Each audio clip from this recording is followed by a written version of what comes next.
Hi guys, in today's video I'm going to show you how to create invitations using Canva on your phone. Very easy guys, very simple.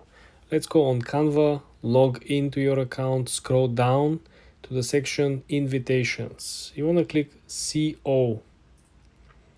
So first thing that you want to focus over here guys is that you want to click on the filter section. So over here we're going to reduce them by style, and we want to create something that is very nice. In our case we're going to use something that is, I would say, floral, because it will be invitation for a wedding, right?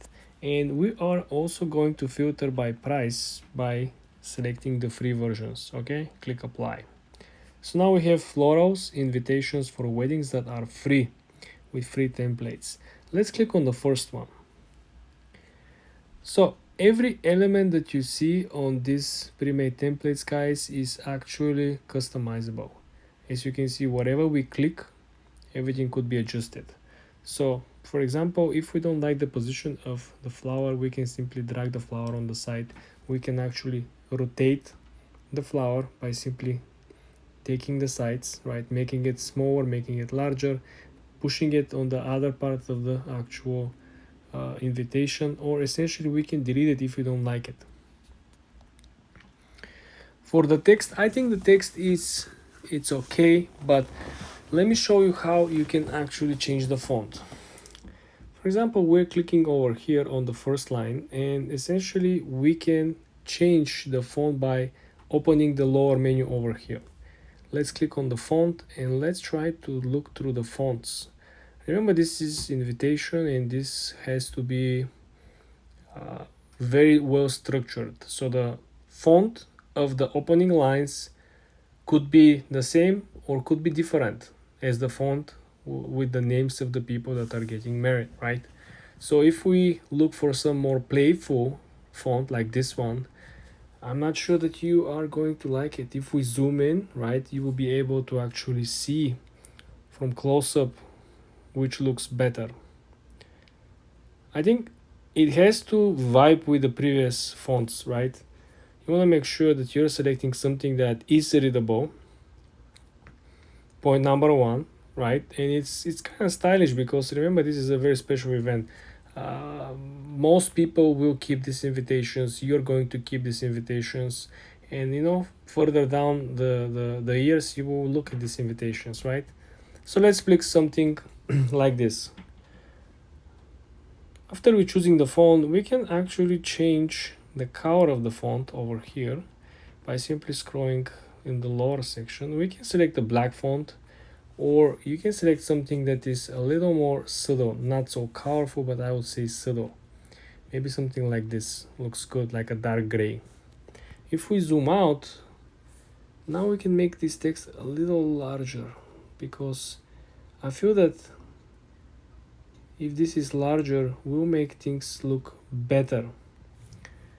Because if we zoom out, you will see that there is a major difference between the opening line and the names of the couple. Okay, so in this example over here guys, we are going to click and we're going to change the style of the actual names. As you can see, we have a Benjamin and Margarita, right?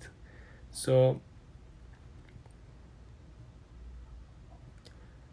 as you can see, there isn't so many options. There is options to see how the text will appear, but essentially the template builder didn't let us with a lot of choices in this particular stage.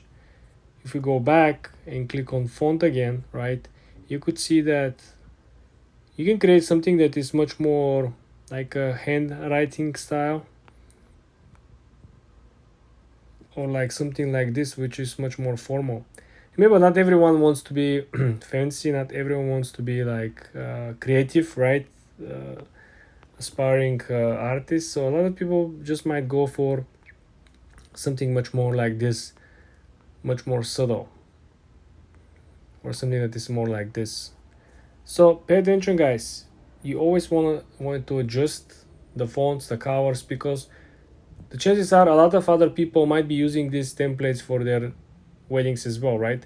So you want to make sure that you are customizing yours, so this will simply change the way they look. Not everyone will be looking at it and they said, oh, I've seen this, somebody else use this.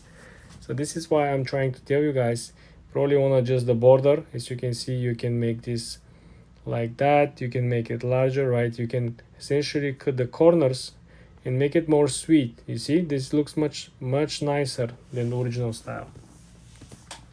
Going through the raw section as well, you can change the filter, and now we are going to be able to make the plants and the background much nicer. You can make it warmer, so this will give you, like, especially if the wedding is in the autumn, right? This will be so cool. Wow, if you come on the top flower, you see how we can adjust the contrast and make it to pop a little more. Same thing with the lower one, right? We're gonna make it to pop a little more, and now things look much more professional, guys. I'm not gonna lie, considering that this is something very stylish. It looks definitely different than what we saw during the original pose, right? And again, this is very nice. If you want to change the boldness, you can do so from here, or you can include the italics, right? You can make it like this, and you can center this, or you can arrange it on the side. This looks nice together with their family, right? You see how we actually saturate this on the right side. We can do this on the left side as well. Still looks pretty, still looks beautiful. As you can see, guys, it is not complicated. You just have to spend some time, and you have to play around and probably advise with your partner how you guys want to actually create it and what will be the final result, because there are millions of combinations of color, of fonts, and of course with the backgrounds. For more tips and tricks like this, guys, subscribe and follow for more.